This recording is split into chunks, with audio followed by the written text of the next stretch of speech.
भारत के सिलीगुड़ी कॉरिडोर के पास बहुत सारी हलचल मची हुई है।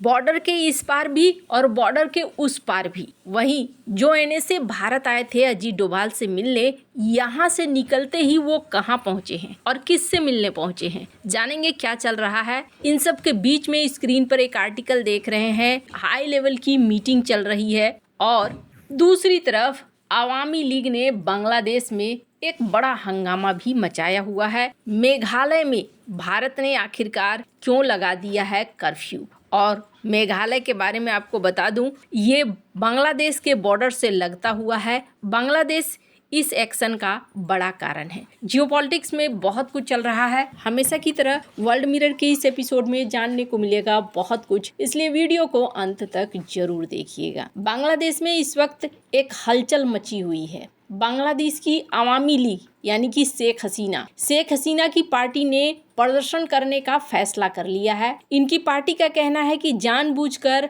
हमारी नेता को फंसाया गया है और उन्हें फांसी की सजा दी गई है ताकि अस्तित्व ही अवामी लीग का खत्म कर दिया जाए। इसलिए हम इस चीज को नहीं मानते हैं और ये जो फैसला है ये फैसला भी खारिज करते हैं। यूनुस को इस्तीफा देना चाहिए। गैर कानूनी तरीके से कब्जा करके इन्होंने रखा हुआ है। यूनुस को इन्होंने कहा है कि ये फांसीवादी हैं। अब यहाँ पर एक प्रदर्शन चल रहा है। इस बीच ये भी कहा जा रहा है कि मोहम्मद यूनुस सरकार ने पूर्व प्रधानमंत्री शेख हसीना के 2 लॉकरों को कब्जे में लेते हुए उनको खोला है, तो उसमें करीब 9.5 केजी के सोने के गहने मिले हैं जिन्हें जब्त कर लिया गया है। अब इसको एंटी करप्शन के जरिए जांच होगी कि क्या हो रहा है और क्या नहीं। लेकिन बांग्लादेश के अंदर एक उथल पुथल देखने को साफ साफ मिल रहा है। इस बीच आप एक चीज नोटिस करेंगे कि बांग्लादेश के जो राजदूत हैं उन्होंने कहा कि नहीं, हम दोनों देशों की सेनाओं ने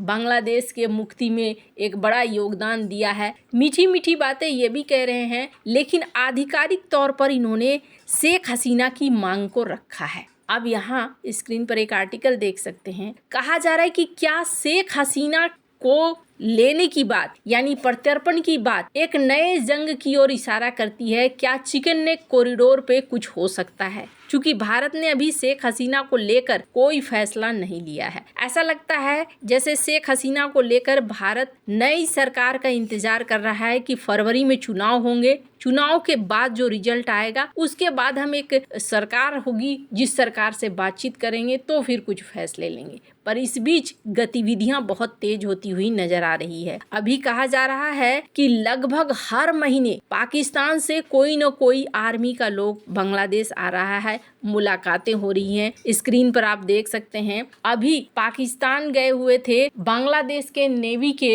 एडमिरल और यहाँ पर इन्होंने इस्लामाबाद में मुलाकात करी है। कहा जा रहा है कि बांग्लादेश और पाकिस्तान के बीच में नेवी के बीच में समन्वय बढ़ाया जा रहा है, यानी कि दोनों की नेवी एक साथ आएगी। तो वहीं एक और चीज है जो भारत के लिए टेंशन दे सकती है, वो ये है पाक बांग्लादेश का फ्लाइट स्टार्ट हो रहा है दिसंबर महीने से। ये जो डायरेक्ट फ्लाइट है, ये फ्लाइट इतनी आनन फानन तरीके से डिसीजन हो रहा है, जो चीजें थोड़ी लंबे लंबे देर पे होती थी वो अब बहुत जल्दी जल्दी हो रही हैं। और बहुत जल्दी जल्दी हो रही हैं इस वजह से माना जा रहा है कि क्या कुछ समस्या हो सकती है। पहली बात तो ये यूनुस कहीं से आ गए, बैठ गए, एक नेता बन गए। ये इनके निर्वाचित नेता नहीं है, लेकिन जो फैसले हो रहे हैं वो फैसले एक निर्वाचित सरकार जैसे लेती है वैसे फैसले हो रहे हैं। स्क्रीन पर एक ट्वीट देख सकते हैं। पाकिस्तान की तरफ से बांग्लादेश आर्मी चीफ से मिलने आए थे इनके हैवी इंडस्ट्री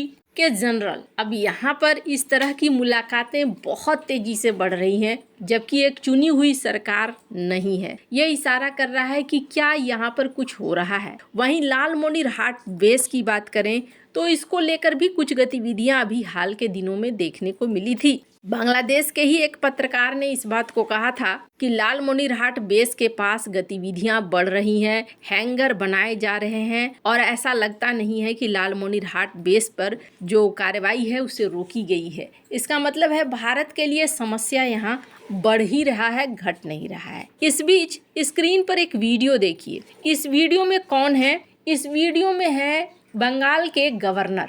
इन्होंने ट्रेन पकड़कर ये बॉर्डर के उस इलाके पर गए हैं जिन इलाकों से बांग्लादेशी घुसपैठिए जो काफ़ी लंबे समय से रहे हैं वो यहाँ से निकल रहे हैं, जा रहे हैं, इसको देखने के लिए ये पहुँचे थे। दरअसल बंगाल में जो निर्वाचन आयोग है उसने लागू किया है, जिसमें जांच पड़ताल चल रही है कि कौन बाहरी है जो बंगाल के अंदर घुसा हुआ है। ये भारत के अंदर भी एक हलचल मचा रहा है, क्योंकि कहा जा रहा है कि बांग्लादेश भारत बॉर्डर के पास बड़ी संख्या में लोग वापस जाने के लिए भी पहुंच रहे हैं, क्योंकि इसके तहत कुछ सजा वगैरह के भी प्रावधान हैं। और इस चीज ने जहां एक हलचल मचा रखी है, तो वहीं दूसरी तरफ ये भी देखने को मिल रहा है कि भारत के अंदर भी गतिविधियां बढ़ी हुई हैं। एक मीटिंग इस वक्त सिलीगुड़ी के लिए की गई। यहाँ स्क्रीन पर एक आर्टिकल देख सकते हैं। कहा जा रहा है कि बीएसएफ से लेकर सेंट्रल आईबी के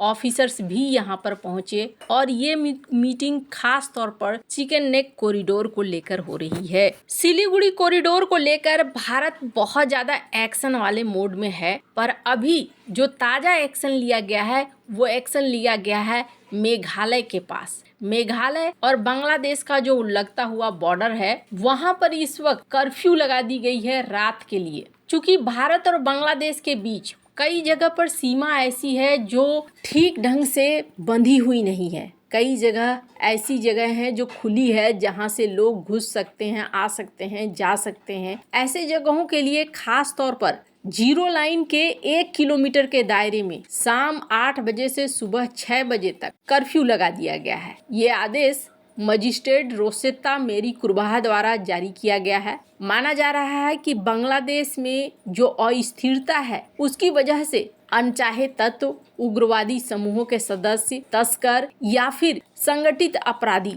घुसपैठ कर सकते हैं। कर्फ्यू के दौरान सीमा पार करने का कोई भी प्रयास 5 या इससे अधिक लोगों के यहाँ जमा होने पर जुलूस या हथियारों के साथ अगर घूमने की कोशिश हुई तो ऐसे में भारत एक्शन ले सकता है। अब अगर बात करें भारत बांग्लादेश की, तो भारत बांग्लादेश की सीमा कुल 4096 किलोमीटर है। मेघालय का हिस्सा 443 किलोमीटर है और 2024 तक 3180 किलोमीटर पर बाढ़ लग चुकी है, लेकिन शेष 916 किलोमीटर पर अभी भी कई चुनौतियां हैं, जैसे जंगल है, नदियां हैं।